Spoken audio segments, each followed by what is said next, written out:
Sean CT. The New York Giants have beaten the Carolina Panthers 25-3. Sorry. Um, I couldn't really watch the first half because I was at work. Um, but to my assumptions, um, the first half was a defensive battle.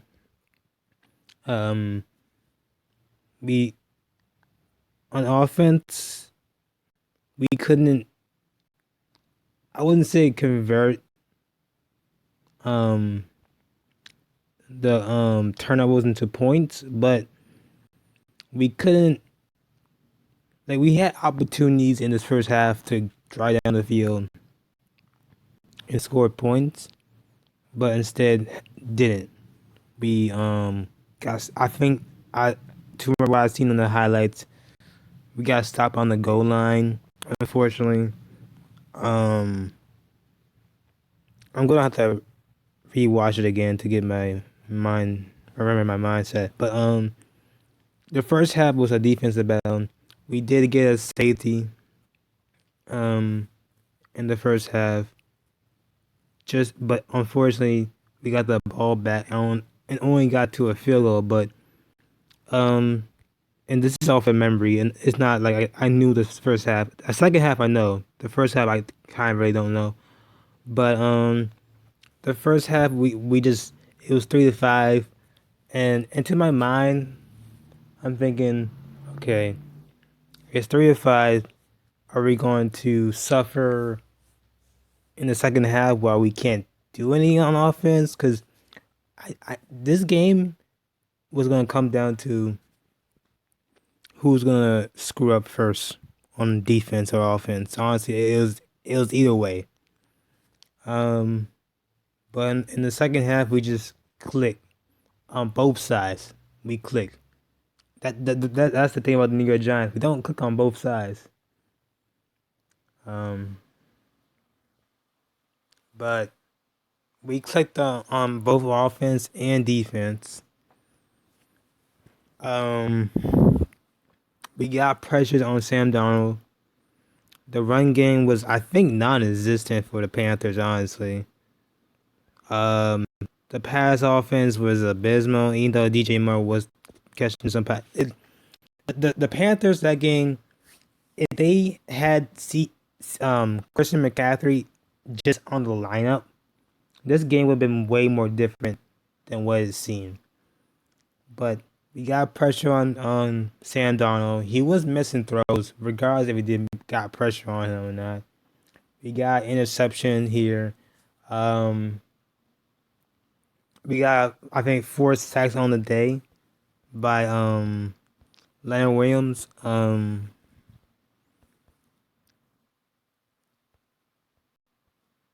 Yeah, we got a couple. We got total of 4 sacks the entire that game on Lawrence and Williams and um. But in a way, um, we played good enough football throughout the second half.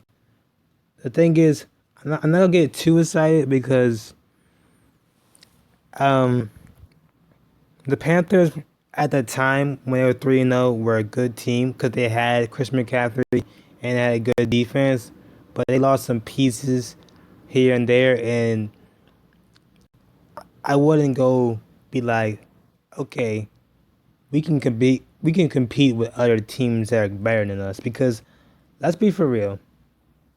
The offense, if the Panthers had a click of an offense in the first half, we might have lost this game. I just don't see it.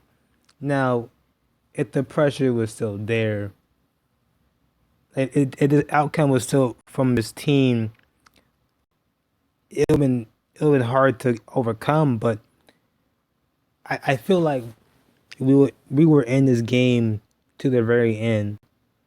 Even though the game was basically done after the fourth quarter, um, we still, produced and showed that we deserved this win than the Panthers.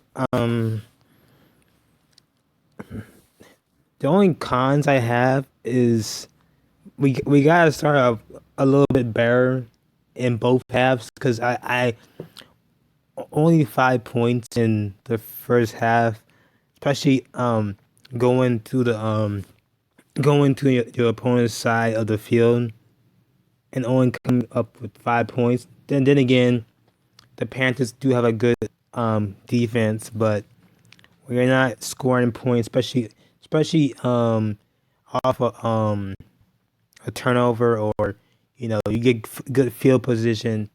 That does come back to haunt you because let's just say if this was the Bills or the Raiders, they would score more points than 3 points. Let's be for real. But um, the offense today for the Giants in the second half, not the first half, the second half. Dan Jones had a solid game. Um, he did had a great one-handed catch. I'll admit that. The only problem I have him is the guy needs to learn how to slide. I'm gonna keep saying this, but he needs to learn how to slide. Slide, my man, slide. A franchise quarterback needs to slide, not go straight on. Because what happened to Dallas, it could have been a lot more worse. Let's be for real. Um, Pettis, he was a great, um, great weapon for our offense. Because honestly, we needed somebody. I know we had Darius Slay, but we needed somebody to step up and help um Daniel Jones out. Um, because Daniel Jones was basically doing the whole offense. He was catching, running, throwing. It was basically him the entire game. Um, Devin Booker, he didn't have an astounding day. He did get a touchdown, but I think it was at the end of the game though, so it didn't really matter. But he I mean, it's gonna be tough since the offensive line for the run offense has been abysmal. But until they fix it, either Devin Booker or Saquon. Even though I don't think Saquon would likely might be back next year. I don't want to say that, but if that's the case, if we can get at least you know, because we just need a good enough run game where it's not like Daniel Jones 10 carries for 35 yards. It's the most in most in the stats because I feel like at some point if Daniel Jones is our future quarterback. I don't want to say it right now because I mean, for right now, I know people are either saying he's our future quarterback or not a future quarterback, but I'm in that between like he could, but we still have to see more from him. He doesn't have to get to the playoffs, but we have to see consistency from him. The point where it's like, okay, he's our quarterback. Let's see what he can do to improve that. Because I'm not there with Daniel Jones yet, but I'm not saying he won't be it. Um, but what I said about the receiver, Darius Slay had a good game. Evan Ingram, had an okay game. Uh, Pettis was really needed at that point in time. He did catch a touchdown. It was kind of ticky tacky. His knee kind of like didn't hit the ground, but it did hit the ground. It was like but they called it a touchdown because they were booing. And if they call that back, I don't know. Because we did got stopped at the 1 yard line before in the first half. If that would have been the same outcome in the second half, I don't think we would have won that game. Let's be for real. Um, but on offense, in the first half was abysmal. Second half, it started finding a rhythm, a momentum going forward. The defense throughout the first and second half played good football. They got pressure up off of Sam Darnold. They didn't allow too many, broken plays, but they contained them to the point where it didn't even matter. Because after the fourth quarter, Sam Donald was I kind of was sat away on the sidelines because either his knee or at some point there's no point of because the game was at some point over and he was struggling and they put PJ Walker in. That when PJ Walker came on the field, I was a little bit nervous because he does have speed. He does have some experience as a quarterback. Now he isn't a solid quarterback because he still hasn't really learned. I mean, he learns the system from the team, but he isn't there. He does have experience from last year of backing up Teddy Bridgewater as a game against the Lions and playing his one of his game. But I feel like if he would have had some type of momentum in that game, we might be playing for can we stop PJ Walker instead? Because honestly,